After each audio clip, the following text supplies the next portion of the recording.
All right, so thank you all so much for joining us today. My name is Becca Mandel, and I'm the Communications Director for the Public Assets Institute. I grew up right down the road in Middlesex, and I attended Rumney Elementary School, where my children are now in 2nd and 4th grade. And my mom also taught at Rumney for many, many years. She's here too. And some of the clipboards the kids are using have her name on them, which will make sense in just a second. But every so often, my kids will come home and tell me that they came across another book or clipboard or puzzle in their classroom that has my mom's name on it in black Sharpie because she was a teacher there, and it's just really fun to have that sort of intergenerational connection to the school. And Rumney holds such a special place in my heart, in my family, and in the broader Middlesex community.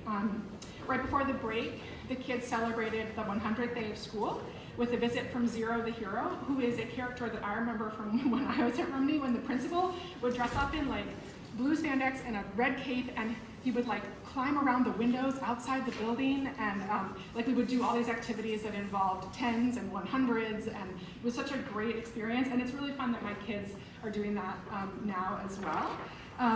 And we're gearing up at Rumney for our annual pie breakfast, which is as amazing as it might sound, and it usually comes on the Saturday closest to Pie Day, right, March 14th. So it embarrassingly took me a really long time to get that connection. I was just like, oh great, I love pie. And then I was like, oh, Pie Day, right? But anyway, I'm more of an English major kind of person than a math person. But our school does all these things for the community. It's such a heartbeat of our community. And the reality is that we have faced so many cuts in the last few years to the library program, to the art program, to so many other programs, our world language program. And there's more on the block, and I see how dedicated our teachers are, and I know that we cannot keep asking them to do more for our kids with less. And that's why I'm really, really honored to be part of this growing coalition of parents, caregivers, students, teachers, community members, and organizations working together to keep kids and educators at the center of the growing conversation about public education in Vermont. So it's my great pleasure to introduce our first speaker today, Susan Clark, a democracy activist and author whose books about building community and local democracy feel more important now than ever before. So,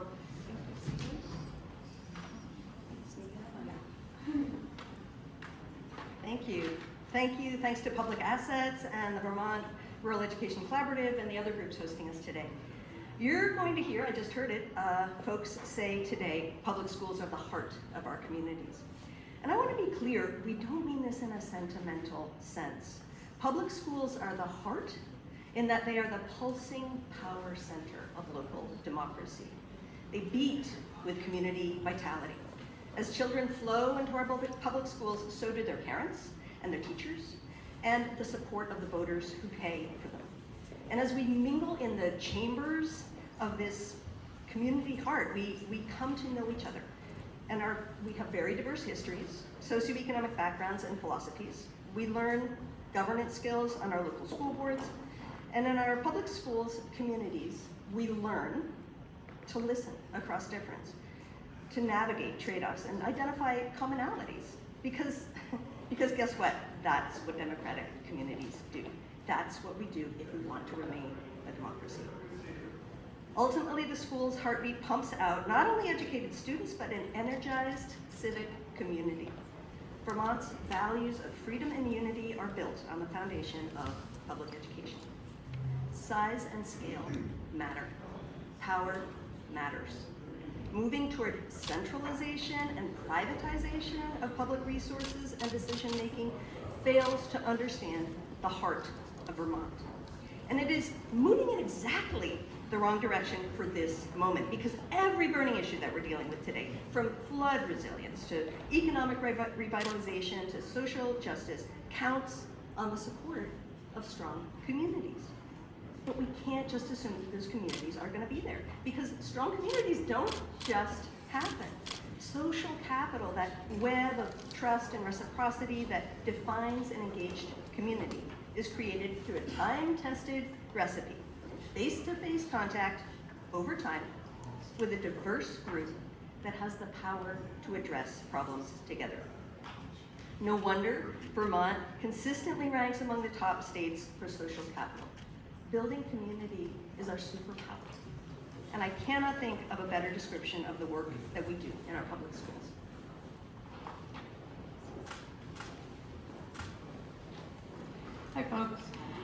I'm Liz Schlegel, Executive Director of the Alchemist Foundation based in Lamoille County, and I appreciate the opportunity to be here. I especially appreciate what Susan had to say about community strength and resilience, since that is one of our focuses at the Alchemist. The foundation is focused on expanding economic and educational opportunities for young people in our corner of Vermont. We're passionate about making sure every young Vermonter knows they matter, because young people make a better Vermont. Vermont doesn't actually have that many kids in our school system, and about 40% of Vermont's young people will end their formal education at high school. That's why investing in K-12 education is critically important for all of them and for all of us. These young people we're raising now will live here, will work here, and will lead here. The education we give them now is what sets them up for success, and it's one of the most worthwhile collective investments we make in this state. Vermonters in general don't send our kids to private schools. We have a long history of pooling our best educational resources for our small state and making sure our children receive an excellent education in our public schools. It is a part of our fabric. We're asking our schools to help our young children grow into young adults. And right now our schools are also being asked to solve bigger societal problems like poverty, mental health, food insecurity, and inequality, and somehow level the playing field for all our kids. We're asking for a lot and investing a lot because this work is critical to our success as a state, critical for our workforce, for our economy, for our culture, and for our future. Our investment in public education can be used to diminish inequality, or it can make it worse. Making sure all Vermont kids have the resources they need to succeed means investing in our public schools and giving educators the resources they need to succeed. Often when something is scarce, it is highly valued and treated with care. We don't have that many kids here in Vermont. We need to put the right value on these young people and on the work we do together to grow them into adults. It costs what it's worth. We can't just slash budgets. We need to be smart and strategic and invest in the growth and ongoing success of all young Vermonters.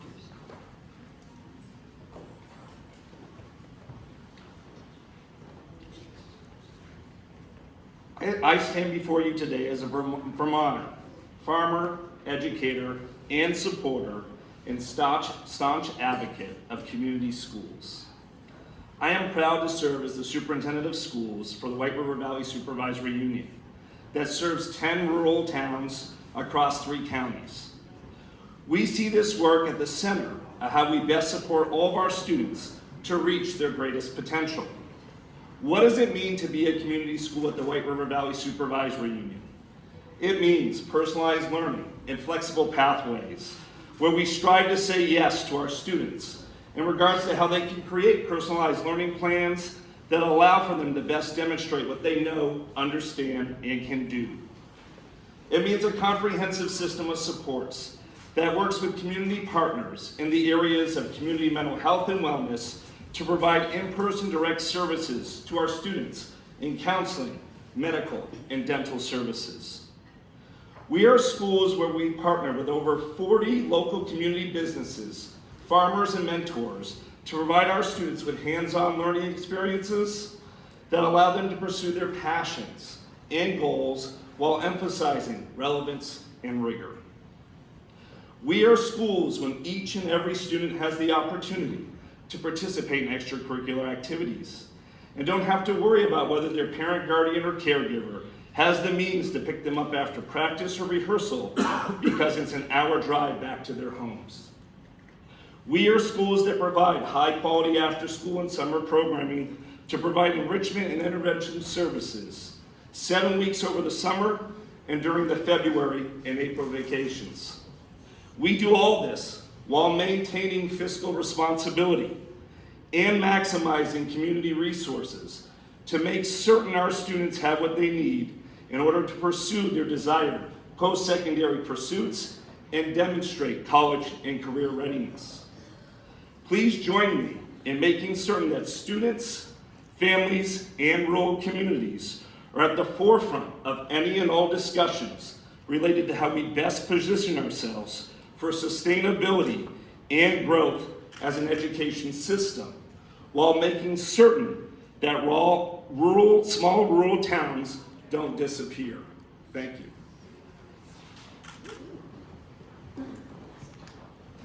Hi, I'm Kate McCann, 2017 Vermont Teacher of the Year, and it's an honor to be here today to speak about an issue that has defined my adult life, public education. I've dedicated my career to ensuring that every student has access to a strong, well-funded education, because I believe it's our greatest investment in the future of our state and our nation. In recent years, we have faced unprecedented challenges. The COVID-19 pandemic disrupted learning, strained our schools, and deepened the mental health crisis among our students. Yet through it all, I have witnessed the resilience of our educators, students, and families. They have adapted, persevered, and continued to show up, because public education is more than just a system. It is the heart of our communities. Voters across our state shared their frustration loud and clear in November. Families are struggling with the rising costs of living, and they want solutions that protect both their financial security and their children's future. But one thing remains clear: parents, grandparents, caregivers, community members, Vermonters overwhelmingly support their public schools. They recognize that strong schools make strong communities, and they want to see them fully funded, well-resourced, and able to provide the opportunities their children deserve. We cannot continue to ask low and middle-income Vermonters to bear the burden alone. The wealthiest in our society must pay their fair share to ensure that every student, no matter their background or zip code, has the tools they need to succeed. When we invest in public education, we invest in a stronger, more equitable future for all. Now is the time to put kids at the center, to listen to parents, support our teachers, and ensure that public education remains our most important investment. Together we can build a future where every Vermont student has the opportunity to thrive. Thank you.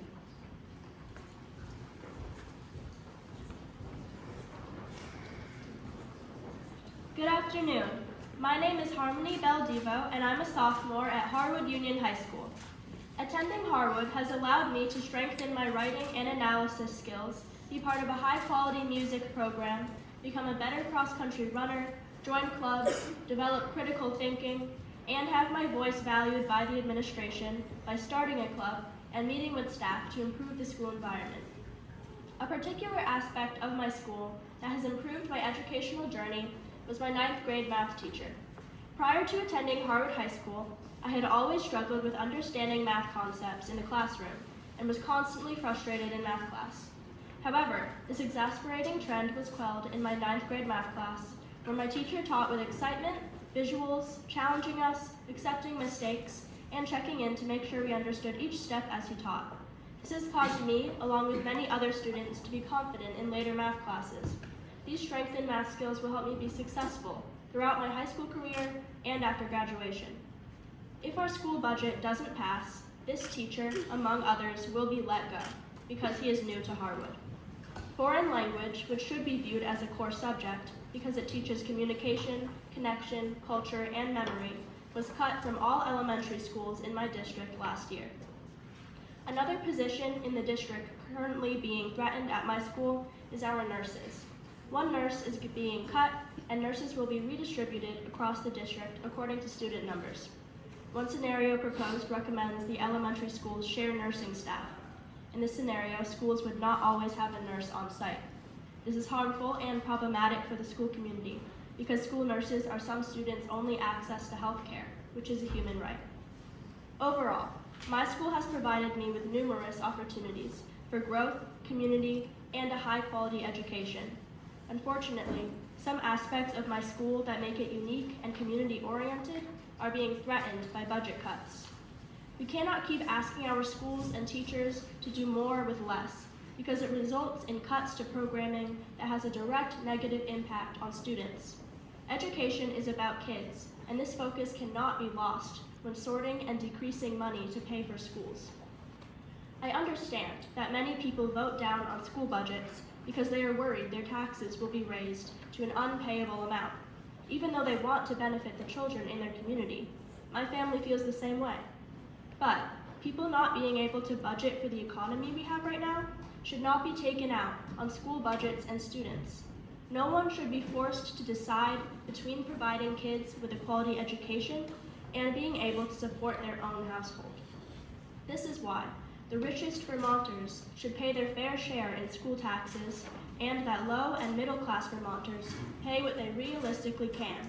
This would allow for Vermonters to support their own household budgets and the children in their communities. School budgets and increasing tax rates have been a growing issue for the past few years. If the action was taken to lower taxes for low and middle income Vermonters, but not make dramatic cuts to school funding by slightly raising rich Vermonters' taxes, Vermont schools and communities would be more inclusive, equitable, and resilient. Thank you.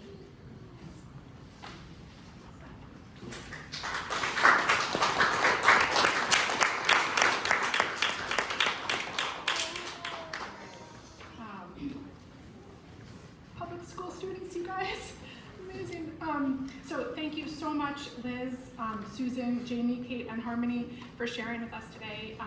Before I open it up for a super brief question session, I want to remind folks about the hot cocoa, cookies, and sledding on the State House lawn. I see we have some new folks coming in for that, which is awesome. So I hope you'll join us outside before the rain comes and washes all the snow away.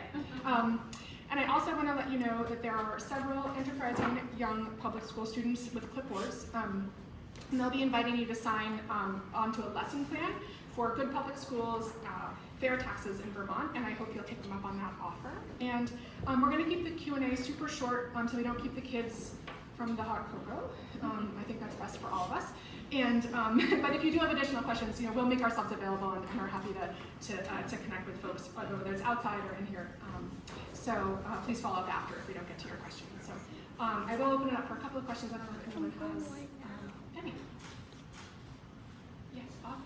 Do you have an estimate for how much money will be raised with all of your financial proposals? So I'll let Steph take them. So I'm not sure where that question came from, but So the answer is, right, that every year we raise what we need. So we raise what we need to meet what people vote for school budgets on town meeting day. So it would shift around who pays, but it doesn't change how much gets raised in total, right? We make that decision on town meeting day. How would it impact low income voters? So there's a couple steps to the proposal, and I don't want to get too deep into it. Again, we have some kids being very patient right now, but the short version is there's two steps. So what we've been talking about is essentially raising these income thresholds, these tax cliffs, to make sure that income sensitivity covers the people that it should cover, right? And then the next step would be moving to income-based school taxes for all Vermont residents. Other questions? Great if there's not. You can always vote. Sure. Hi, I'm Ayla. I work at Twinfield, which is a school just down the road. If you are a school worker and you're interested in organizing around this issue to support our public schools, in particular if you're interested in organizing a community town hall, either in central Vermont or other parts of the state, with your legislators and your community members and the people in your extended school community, feel free to come and talk to me. I can put you on the spot as well. We'd love to chat with you about next steps on that. And if folks do have questions, we can take a couple more now, and if not, our contact info is in some of the materials that we shared, and we would love to follow up with anyone who would like to do that. So thank you so much. And, on to the cookies and hot cocoa. They're ready. That was awesome.